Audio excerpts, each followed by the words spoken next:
ئەمڕۆ ئەمانەوێت لە ڕێم پرس کۆنفرانسەوە قسە بکەین لەسەر ئەنجامدانی توێژینەوەیەکی زانستی و یاسایی لەسەر کەیسی سزادراوانی بادینان. سەرەتا ئەمێ بۆ بەڕێستان ڕوونکەمەوە کە ڕێکخراوەکەمان سنتەری پەرەپێدانی دیموکراسی و مافی مرۆڤ DHRD هەر لە ساڵی 2002 کە دامەزراوە ئامانج و استراتیژی ئەم ڕێکخراوە سەربەخۆیی دەسەڵاتی دادوەری سەروەری یاسا و پاراستنی مافەکانی مرۆڤ بووە. لەم پێناوەدا چەندین پرۆژەی جێبەجێ کردووە و ئەتوانین بڵێن ڕێکخراوی DHRD یەکەمین ڕێکخراوە لەسەر ئاستی کوردستان کە دەستی بردووە بۆ بابەتی سەربەخۆیی دەسەڵاتی دادوەری و کاری کردووە لەسەر تۆمارکردنی پێشێرکاریەکان لە دادگاکان لەسەر ئاستی کوردستان و بنکەکانی پۆلیس و بنکەکانی ئاسایش. لەم چارچێوەشدا پرۆژەیەکمان هەبووە کە پرۆژەی پاڵپشتی دادگا بە هاوکاری ڕێکخراوی NED ئەمریکی سندوقی دیموکراسی نیشتیمانی و پاڵپشتی دیموکراسی ماوەی 12 ساڵ ئەم پرۆژێ جێبەجێ کراوە لەسەر ئاستی هەرێمی کوردستان کە تایدا ساڵانە راپۆرتی پێشێرکاریەکانمان بڵاو کردوتەوە و لە ماوەی ئەو چەند ساڵەدا 12 راپۆرتی ساڵانەمان پێشکەش کردووە و بڵاومان کردوتەوە بەسەر لایەنە پەیوەندیدارەکان و بۆ دەستگای میدیایەکان بۆ نزیکەی 10,000 حاڵەت بەرەوسەرەوەمان تۆمار کردو لە ماوەی چەند ساڵی ڕابردووە بۆ ئەو حاڵەتە پێشێرکاریانەی کە لە دادگاکان لە بنکەکانی پۆلیس و ئاسایش لە هەرێمی کوردستان تۆمار کراون. ئەمڕۆژ وەکو کاری اختصاصی خۆمان وەکو ڕێکخراوێکی پەیوەندیدار و گرنگی دەر بە بابەتی سەربەخۆیی دەسەڵاتی دادوەری پاراستنی مافی مرۆڤ سەروەری یاسا ئازادی ڕادەربڕین. لە ماوەی ڕابردوودا دوای ئەوەی کە کەیسی بادینان بووە کەیسێک کە ڕای گشتی لە هەرێمی کوردستان جوڵان ڕای شەقامی جوڵان لە چەندین لاوە قسە لەسەر ئەم کەیسە کرا هەر لە ڕێکخراوە نێودەوڵەتیەکانەوە کە هاتنە سەر هێڵ بۆ ئەم بابەتە و ئەم کەیسە هەر لە موسساتەکانی هەرێمی کوردستان بە پەرلەمان و بە حکوومەت و بە ئەنجومەنی دادوەریەوە کە سەرجەمیان قسەیان کرد لەسەر ئەم کەیسە و زۆر قسە کرا کە هەندێک لەو قسانە قسەی میدیایی بوو لەسەر کەیسەکە، هەندێکی قسەی ڕێکخراوەیی و چالاکوانان بوو لەسەر کەیسەکە، هەندێک قسەی سیاسی و ڕەئی سیاسی بوو کە لەسەر ئەم کەیسە ئەدرا چ بە قازانجی کەیسەکە یاخود چ بە زیانی کەیسەکە. و ئێمە وەکو ڕێکخراوەکە وەک ئاماژەم پێدا گرنگی ئەدەین بابەتی سەروەری یاسا و سەربەخۆیی دەسەڵاتی دادوەری لە ڕێی تیمێک لە پارێزەران و یاساناسان و مامۆستایانی زانکۆ لە بواری یاسادا کە خۆبەخشانە هەڵساوین بە ئەنجامدانی ئەم راپۆرتە شیکاریە لەسەر وردەکاری کەیسەکە. بە باشمانزانی لە ڕێی ئەم پرس کۆنفرانسەوە بگەینین بە لایەنە پەیوەندیدارەکان و بە میدیاکان و ئەمەی پێشتان ڕابگەنم کە دواتر هەرێکێک لەو دەستگای ڕاگەیاندانە وێنەیەک لە راپۆرتەکان پێگا. من نامێت لەوە زیاتر کاتی بەڕێستان بگرم، کات ئەدەم بە ڕێز دکتۆر توانە حەسەن یاساناس کە یەکێکە لە تیمی ئامادەکارانی راپۆرتەکە، ئەویش کورتەیەک لەسەر چۆنێتی ئامادەکردنی راپۆرتەکە خاتە ڕوو. سپاس بۆ بەڕێستان.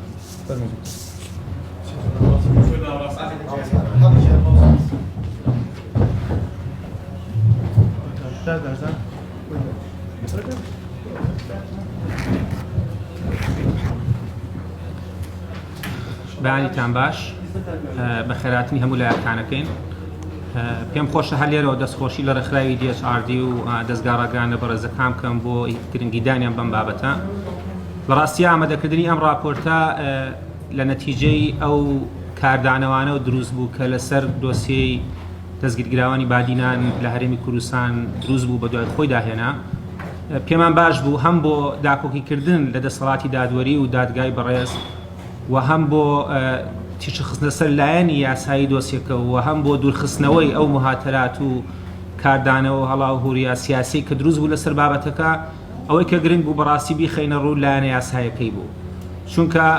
بەداخەوە ئەگەر لەبەر ژینگەی ئاڵۆزی هەرێمی کوردستان نەبووایە و لەبەر ئەو ململانێ سیاسیە ناسروشتی و ناتەندروستە نەبێ کە بەردەوام لەنێوە لە ئەم دی و ئەو دیوی دێگەڵایە هەبووە لە چەند ساڵی ڕابردووە، زۆر باشترە بوو بۆ دەسەڵاتی دادوەری و بۆ هەموو لایەنەکانی تر کە ئەم جۆرە دۆسیانە بەڕاستی زیاتر تیشکی یاسایی بخرایەتە سەر و دوور بووە لە چاوی لە هەڕاوریای سیاسی. دیارە شتێکی سروشتیە کاتێک چەند کەسێک دەستگیرە کرێ بە دڵنیایەوە کاردانەوەی سیاسی لێ ئەکەوێتەوە، بەڵام تا چەندێک دەسەڵاتی دادوەری و دادگاکان سوودمەندن لەم دەنگدانەوە ئیعلامی و کۆمەڵایەتی کە لە کەیسەکانە دروستە بێ بەڕاستیەوە جێگەی پرسیارە. ئێمە خۆمان وەکو یاساناسان وەکو کەسانێک کە گرنگی ئەدەین بە سەروەری یاسا و دادپەروەری لە هەرێمی کوردستان زۆر پێمان گرنگە کە دواهەمین دەسەڵات ئێمە بمانەوێت تەدەخول بکەین و قسەی لەسەرکەین بەڕاستی بریتێ لە دەسەڵاتی دادوەری بەڵام بەمەرجێک کە دەسەڵاتی دادوەری خۆی هەم توانایی و هەم ئیرادەی و هەم ئامادەی ئەوەی تیا هەبێت کە ئەرک و مەهامە گرنگەکەی خۆی لە کۆمەلگا جێبەجێ بکات. بۆیە لە سەرەتا ئەمەوێ ئەوە بڵم کە ئامادەکردنی ئەم راپۆرتە بەڕاستی تەنها لایەنی یاسایی دۆسیەکەیە. هیوادارم بەو چوارچێوە لێک بدرێتەوە و هیچ مەبەستێک لە تەدەخولکردن نییە بۆ کاروباری دادگاکان. بە پێچەوانەوە ئێمە پێمان وایە کە ڕاگەیاندن و یاساناسان و ئەوانەی لە دەرەوەی دادگان نابێ هەمان ئەو هەڵەیە بکەنەوە کە سیاسیەکانێکن و تەدەخول لە کاروباری دادگاکانە بکەن. بۆیە ئەم راپۆرتە تەنها لایەنی یاساییە بۆ پشتیوانیکردنی دەسەڵاتی دادوەریە و بۆ دروستکردنی فشارە لەسەر هەموو ئەو لایەنانەی کە ئەیانەوێت دەسەڵاتی دادوەری بەلاڕێیا برن. چۆنەتی ئامادەکردنی ئەم راپۆرتە گرنگە لە چەند خاڵەکە بخەمە ڕوو. یەکەم کاتێک کە راپۆرتێکی شیکاری یاسایی ئامادە ئەکرێت پێویستە دوور بێت لە هەموو بیر و ڕاو پێم وایە و بیر و بۆچوونێک کە بنەمای یاسایی نیە. هەوڵمان ناوە خۆلەوە لابین و بەلایانی سیاسەکانە ڕۆی. دووەم پێویستە تۆ بە سەرچاوە هەیە بۆی کە راپۆرتێکی شیکاری ئامادە بکەیت. ئەو سەرچاوانی کە لێرە بەکارهاتون بەداخەوە ڕەنگە هەموو ئەو سەرچاوانە نەبن کە تۆ پێویستە لە راپۆرتێکی شیکاری یاسایی ئامادە بکەیت لەبەر ئەوەی کە کۆمەڵی ڕێگیری تەکنیکی و یاسایی هەیە لەوەی کە تۆ بتوانانی هەموو سەرچاوەکان لەبەر دەست بێ بە تایبەت دۆسیە یاسایەکە کە پەیوەنددارە بۆ بڕیاری دادگاوە. ئەو سەرچاوانی بەکارهاتون یەکەم بڕیارەکەی دادگای بەڕێزی هەولێر، دووەمیان بریتیە لە دەستوری عێراق، سێمیان یاسەبەرکارەکانی هەرێمی کوردستان و عێراق، چوارەمیان بریتیە لە ڕێکەوتنامە نێودەوڵەتیەکان، پێنجەمیان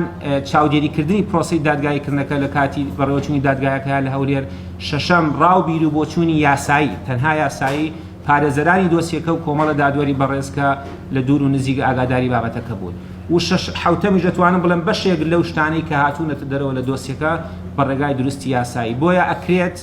دەرئەنجامی ئەم راپۆرتە شیکارێ بەڕاستی لەسەر ئەساسی ئەو سنوورداریە هەڵبسەنگێنرێت کە ئێمە لەبەر دەستمانە بە وەکو سەرچاوی زانیاریەکان. لەم راپۆرتە شیکاریە ئێمە هەوڵمان ناوە تیشی بخێنە سەر چوار خاڵی زۆر زۆر ڕئیسی بۆی کە بتوانین ئەکادیمیتر بڕواینە سەر بابەتەکە. یەکەمیان ئایا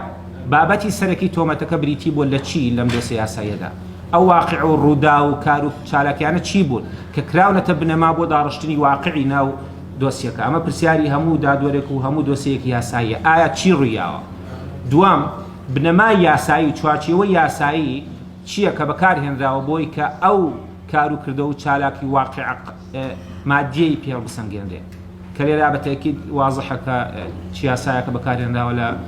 لایەن دادگای بەڕێزەوە. سێمیان ئایا هەتا چ ڕادەیەک ئەو ڕێکاری پرۆسەسەی بەکار هاتووە لە پرۆسەی دادگاییکردنەکەیە توانیوێتی تەواوی یاسا و ڕێسابەرکارەکان لەبەر چاو بگرێت. چوارەمیشیان کە بەڕاستی زۆر زۆر گرنگە بۆ هەرێمی کوردستان ڕەنگە شتێکی تازە بێ هەتا ئەم دەقەیە بەداخەوە ئێمە زۆر دەوڵەمەند نینتیە ئەوەیە کە ئایا ئەو ڕێبازە حکومدانە چییە کە دادگا بەکاری هێناوە بۆ تەفسیری مادە یاسایەکە و جێبەجێکردنی بەسەرنایەنی مادی و واقع و ڕووداوەکانی ناو دۆسیەکەیە. ئێمە کەمتر بەڕاستی ئاماژەمان داوە بەوە لەبەرەوەی دوای دیراسەکردنی بڕیارەکەی دادگای هەولێر بۆمان دەرکەوت کە بەڕاستی کەمترین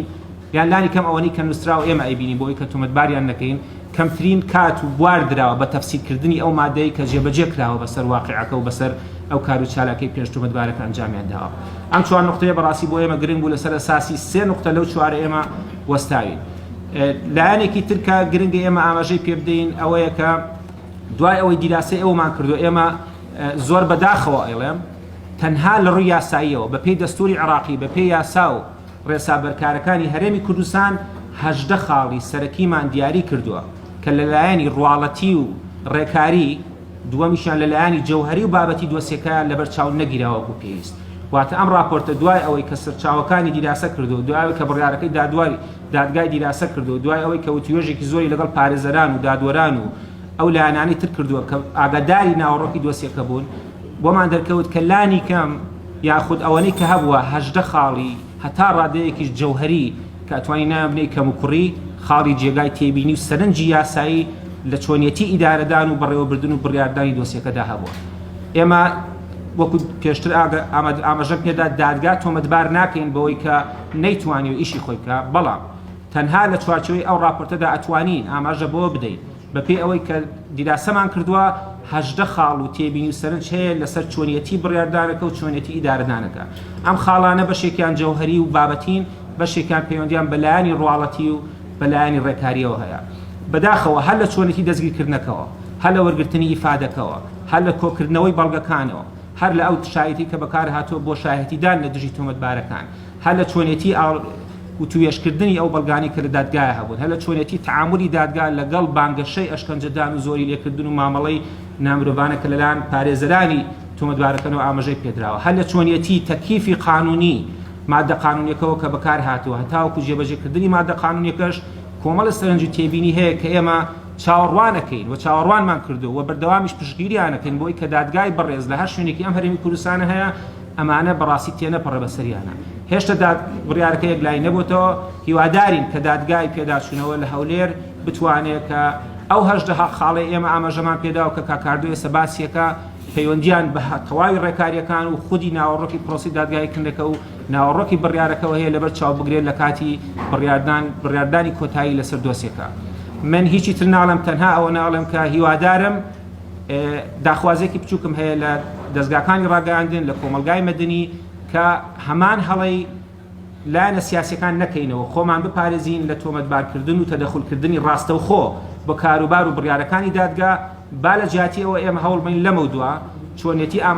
لەمە دوو ئامادەکردنی راپۆرتی یاسایی دوور لە هیچ اعتیباراتێکی سیاسی بکەینە بەدیل بۆ تۆمەتبارکردن و تەدەخولکردن لە کاروباری دادگاکە، چونکە لە ڕاست لە کۆتاییە ئەم جۆرە راپۆرتانە بەڕاستی پێم وایە کە هەم دادگا دەوڵەمەندەکە و هەم هەموو لایەنەکان ئاگادارەکاتەوە لەوەی کە جارێکی تر بەیشی خوان هەڵسن. بیرمان نەچێت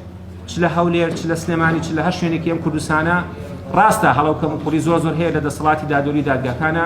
بەڵام ئێمە وەکو کەسانێک کە خەمخۆری ئەو بارەین بە هیچ شێوەیەک سەنگەری داپۆکیکردن لە دادگاکان و دەسەڵاتی دادوەری بەرنادەین و ئامادەکردنی ئەم جۆرە راپۆرتانە بەڕاستی بۆ جەختکردنەوەیە لەسەر ئەوەی کە دادگاکان سەنگەری دادگاکان شوێنی ئێمە و شوێنی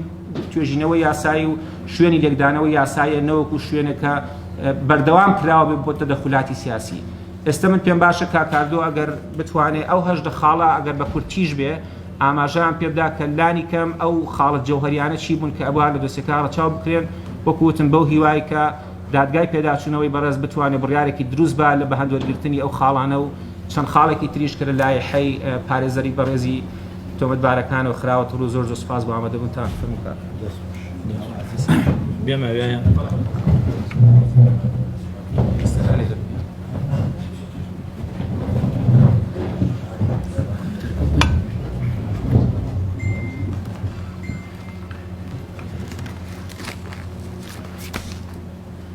دەست خۆش بەڕێزان، من زۆر لە کاتتان ناگرم بەر بە کورتی ئاماژە بە ناوەڕۆکی راپۆرتەکە ئەکەین. ئاماژەم راپۆرتەکە وەکەوەی کە دکتۆر تواناش ئاماژە پێەیە خستنە ڕووی لایەن یاسایی کەیسەکەی بەدەر لە هەرکێڕوانینێکی سیاسی، هەڵسەنگانی ڕێکارە یاسایەکان کە گیراوەتە بەر بە پێی یاسا بەرکارەکان، کیشە خستنە سەر دەقە یاسایە کاربێکراوەکانەکە لەم کەیسەیە پشتی پێبەستراوە، خستنە ڕووی دەرئەنجامەکان سەرچاوە سەرەکیەکانەوە وەکوەوەی دکتۆر توانە ئاماژەی پێکرد بڕیاری دادگا دەقە دەستوری یاسایی و ڕێکەوتنامە نێو دەوڵەتەکانە چاودێریکردنی پرۆسەی دادگایکردنەکە لە هۆڵی دادگاییکردن لایحەی پێداچوونەوەی پارێزەرانەوە دکتۆر توانە ئاماژەی پێکرد نامێ زۆر کاتی پێ بگرم. ئەو ڕێکەوتنامە و جارنامە جیهانی و یاسایە ناوخۆیانەی کە لەم راپۆرتەیە پشتی پێبەستراوە، یەکەم ڕێکەوتنامە و جارنامە جیهانیەکان کە پشتی پێبەستراوە، جارنامە جیهانی مافەکانی مرۆڤ مادەی 5 پەیماننامەی مافە سیاسی و مەدەنیەکان ساڵی 1976 مادەی 7 ڕێکەوتنامەی بەرەنگاربوونەوەی ئەشکەنجە و هەموو مامەڵەیەکی نامرۆڤانە مادەکانی 12 و 15 قواعد متعلقة بحماية جميع أشخاص محتجزين مادەی 15 لانی کەمی بنەما نمونەیەکانی مامەڵەکردن لەگەڵ بەندکراوان و ڕاگیراوان ڕێسای 92